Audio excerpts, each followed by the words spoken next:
ეხლა მივადგეთ იმას, რას ამბობდა გალილეო გალილეი. აი, ყველაზე მთავარი რაც გააკეთა, ბევრი რამ გააკეთა, უამრავი, ჯერ ერთი ის აღმოაჩინა, მან ტელესკოპი პირველმა გააკეთა, ტელესკოპი ადრე იყო უკვე ესეთი და ჭოგრიტით უყურებდნენ ზღვაში მოდის თუ არა გემი, მაგრამ ის რომ შეიძლება შეისწავლო ცა, ეს პირველმა გააკეთა გალილეო გალილეიმ, ესე იგი მან გააკეთა თვითონ ესე იგი ეს ტელესკოპი მიუშვირა მთვარეს, ნახა რომ მთვარე როგორი არის, შემდეგ მიუშვირა იუპიტერს და ნახა რომ იუპიტერს გააჩნია თავისი თანამგზავრები, რომ და მიხვდა იმასაც რომ მთვარე ჩვენი თანამგზავრია. მერე მზეს მიუშვირა, მერე პირველმა ნახა ირმის ნახტომი, რომ ირმის ნახტომი უბრალოდ ნახტომი კი არ არის რაღაცა რძე, არამედ ეს არის ვარსკვლავების დიდი ერთობლიობა და მიხვდა იმას, რომ ჩვენ რაღაცა ძალიან დიდი რაოდენობის ვარსკვლავებში ვიმყოფებით. თვალით ჩანს დაახლოებით 5000 ვარსკვლავი და ტელესკოპით ჩანს ისეთი ტელესკოპით, როგორც გალილეოს ჰქონდა მილიონობით და ეხლანდელი ტელესკოპებით ჩვენ ვიცით, რომ ჩვენ გალაქტიკაში არის დაახლოებით 10 მილიარდამდე ვარსკვლავი და კიდევ უფრო დიდი რაოდენობის გალაქტიკები, რომლებსაც მე შემდეგ ვილაპარაკებ. ხოდაი გალილეო გალილეის ყველაზე დიდი დამსახურება კი იმაში არის, რომ მან დაიწყო პირველმა ნუ ალბათ ეს წიგნებშიც წერია ხშირად, რომ აი ის იქიდან აგდებდა რაღაცა ბურთს და ის ვარდებოდა ორ სხეულს და პირველი მიხვდა იმას, რომ დიდი სხეული და პატარა სხეული, ესე იგი უფრო მძიმე და უფრო ერთდროულად ვარდებიან. ერთდროულად თუ ხელს გაუშვებ ერთნაირად, თუ ზედმეტად არ მიაწვევი არც ერთს. და ერთდროულად ვარდებიან, საწყის სიჩქარეს თუ არ მისცემ, პირდაპირ გავუშვებ. ხელს ერთდროულად ვარდებიან და ნუ ეს ნიშნავს იმას, რომ ის რაც იზიდავს დედამიწა, რასაც იზიდავს, ისინი ერთდროულად უნდა დაეცნენ. ხო, აქ ბევრი არის კიდე საინტერესო მოსაყოლი, მაგრამ ამას ყველაფერს გამოვტოვებ მე და ეს შემდეგ შეამოწმა უკვე ნიუტონმა ამოტუმბა ჰაერი და ბუმბული და ქვა თუ რკინა თუ რაღაცა ბურთულა მძიმე გაუშვა ხელი და ორივე ერთდროულად დაეცა მართლაც ეგ.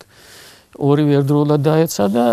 ეს ნიშნავდა იმას, რომ ჰაერის წინააღმდეგობის გამო ხდება ეს ყველაფერი. სინამდვილეში ის აგდებდა თუ არა გაუგებარი არ არის ცნობილი, ეს არის ესეთი ლეგენდა იქიდან, მაგრამ იმას რო აკეთებდა და აღწერილი აქვს, ეს ფაქტია, რომ არის ესეთი ღარებში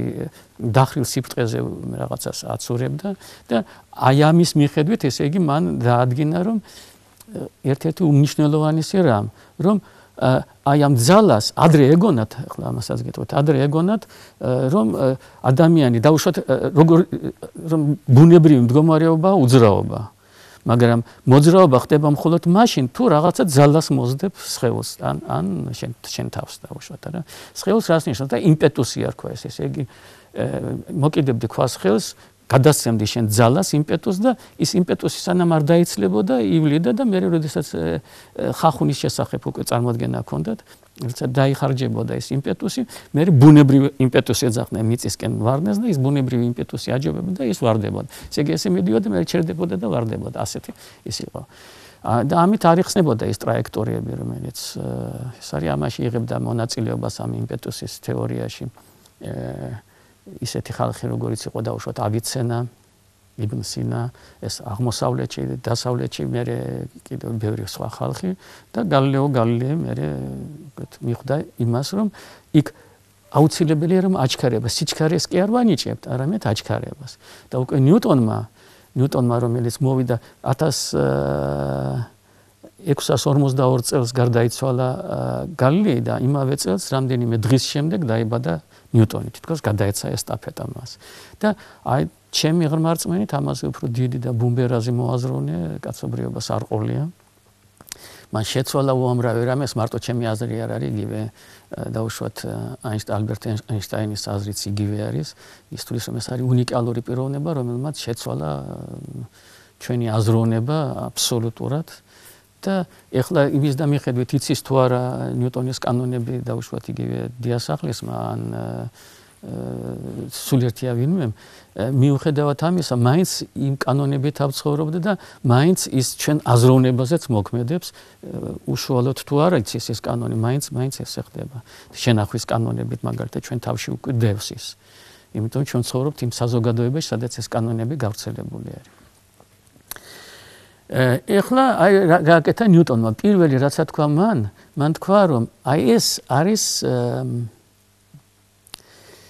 რომ აი ამას დაყნობით გალილეო გალილეის ცდებზე დაყნობით თქვა რომ ესე იგი ძალა სიჩქარეს კი არ სიჩქარეს ისეთივე ბუნებრივი მდგომარეობა ნაწილაკი თუ მოძრაობს სწორხაზოვნად და მასზე ძალა არ მოქმედებს ესე გაგრძელდება ეს არ გაჩერდება რატო უნდა გაჩერდეს ძალა ან აჩერებს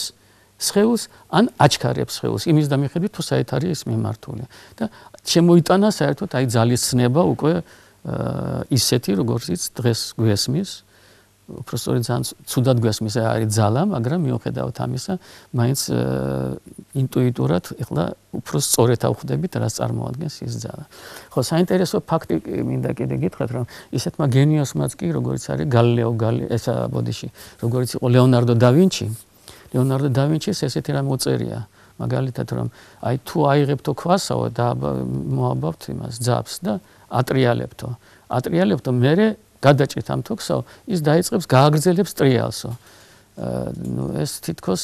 ეს კიდე იმას ნიშნავდა რატო აკეთებდნენ ამას იმიტომ რომ რასაც ხედავდნენ იმის არ ჯეროდათ ეს არისტოტელმა დაუტოვა ეს ასე ვთქვათ აზრი რომ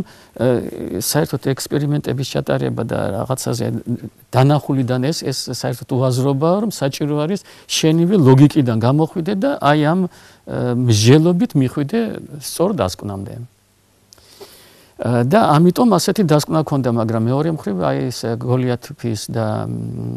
დავითის ისტორია ვიცით ჩვენა რომ აი შურდული თქვა რომ მოუგო ის ბრძოლა ამაზე აღარ გავჩელდები ესე იგი ძალიან რთული წარმოსადგენი იყო მაგრამ იმ დროისთვის ეს ძალიან ბუნებრივი იყო და გალილეო გალილეის დამსახურებაა სწორედ ის და კეპლერის ის რომ აი ბუნებამ უნდა გვაჩვენოს ჩვენ და ექსპერიმენტი არის შესამოწმებლად ჭეშმარიტების არის 100-ია თუ არა ექსპერიმენტმა უნდა ჩაატაროს და ეს ექსპერიმენტი ყველგან ერთი და იგივე შედეგს უნდა გაძლევდეს. მარტო აქ კი არა, ამერიკაშიც, მთვარეზეც, იქაც სულ ყველგან ერთნაირი უნდა იყოს. ეს ძალიან მნიშვნელოვანი რამ არის და ეს არის ასე ვთქვათ ახალი გეზი, ახალი მიმართულება ჩვენს აზროვნებაში. ნუ გარდა ამისა მე უკვე წინა ლექციაზე ვილაპარაკებ იმ შესახებ რომ ნიუტონმა მოგცა არაჩვეულებრივი კანონი, რომელსაც ქვია მსოფლიო მიზიდულობის კანონი. და ამ მსოფლიო მიზიდულობის კანონი უბრალოდ გვეუბნება იმას, რომ ორი მასა აუცილებლად იზიდავს ერთმანეთს და იზიდავს აბსოლუტურად გარკვეული კანონით. ესე იგი ისინი არის, რომ ის არის პროპორციული მასებისა და უკუპროპორციულია მათ შორის მანძილის კვადრატისა. ნუ ეს სიტყვები არის, მე შემიძლია ეს დავწერო, მაგრამ ეს ძალიან მნიშვნელოვანი კანონი არის, რომელმაც აი წინა ლექციაზეც თქვი, რომ ეს ჩვენი არსებობა, ჩვენი სიცოცხლე არის სწორედ აი ამ კანონზე დამოკიდებული და ის რომ მზე გვაძლევს ჩვენ საშუალებას რომ ჩვენ არ გადავიქცეთ ქაოსად და ესე იგი ვიცოცხლოთ, ეს არის სწორედ აი ამ გრავიტაციის შედეგი. ეს წინა ლექციაზე მე მქონდა უკვე ამაზე. ლაპარაკი აქ აღარ გავჩერდები, მაგრამ ეს კანონი ძალიან მნიშვნელოვანი არის. და ამ ძალის გამო შედეგად ჩვენ გვაქვს თავისუფალი ვარნა, ესე იგი ორბიტებზე მოძრაობა, რომელიც აღმოაჩინა კეპლერმა, აი სწორედ აი ამ კანონის ასე ვთქვათ შედეგი არის. სხვათა შორის საინტერესო ისტორია იყო ასეთი, რომ მას ყავდა მეგობარი ჰალეი, რომელიც იყო მისი უფროსიც და მეგობარის და რაღაცა დიდი პატივისმცემელი მისი ჰუკი, რომელიც მისი ასე ვთქვათ მოწინააღმდეგე იყო და ჰუკი ის კაცი იყო, რომელმაც ის რომ ის რადიოს კვადრატის უკუპროპორციული არის, პირველმა თითქოს მან აღმოაჩენა, ის აკეთებდა ასეთ ცდებს, იღებდა რაღაცა ზედაპირებს და იქ ბურთებს აგორებდა და იპოვა ისეთი ესე იგი ზედაპირები, რომელიც კრავდნენ წრეს. ესე წრე რო არ შეეკრათ, ესე იგი წავიდოდა და სადმე გავარდებოდა ეს პლანეტა, მაგრამ აი ეს ორბიტები, კეპლერის ორბიტები, სწორედ ის არის, რომ იმიტომ არის ეს ორბიტები შეკრული, რომ იქ არის ერთი გაყოფილი R კვადრატზე, ამის პროპორციული და ეს პირველმა, ასე ვთქვათ, ჰუკმა აჩვენა ექსპერიმენტის გზით. და ამიტომ ქონდა დიდი კამათი და ყველაფერზე ქონდათ კამათი საერთოდ ჰუგს და იმას და ლაიბნიძე უკვე გითხარით რომ ისინი იყო და რაღაცა ნაწილი იმ წერილებისა მათი შინაარსის შესახებ მოგახსენეთ ეხლა კიდევ უფრო საინტერესო ნაწილიც არსებობს იმ ლაიბნიცსა იმიტომ რომ ეს ეხება ნიუტონის წარმოდგენებს დროზე და სივრცეზე და ლაიბნიცი ამაშიც ეკამათებოდა მას დრო ეხლა რაც შეეხება სივრცეს ჰოკინგი წერს მაგალითად იმას რომ თვითონ ნიუტონმა თითქოს ასე ვთქვათ ჯვარი დაუსვა იმას რომ ის თვლიდა რომ სივრცე თითქოს არის მხოლოდ მატერიალური ესე არ იყო ნიუტონი თვლიდა რომ აი მხოლოდ ასეთ სიტყვებს აწერს ნიუტონი რომ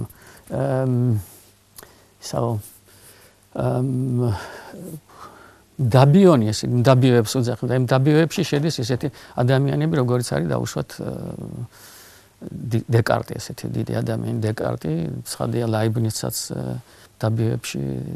დაბიოთ მიიჩნევს რომ აი ეს ხალხიო თვლიანო რომ სულ ყველაფერი შეიძლება გაიზომოს სენსორულად ესე იგი სულ ყველაფერი ჩვენი გრძნობელობის საშუალებით ანუ რაღაც გაზომვებით შეიძლება რაღაცა გაიგო მაგრამ ესე არ არისო ესე იგი ეს უბრუნდება არისტოტელის იდეებს რომ სულ ყველაფერი შეიძლება თავიდანაც მოდიოდეს და ვინაიდან იყო ძალიან მორწმუნე ღმერთის ესე იგი ის თვლიდა რომ მატერია არის გაჩენილი ღმერთის მიერ მაგრამ მატერიის გარეშე უნდა არსებობდეს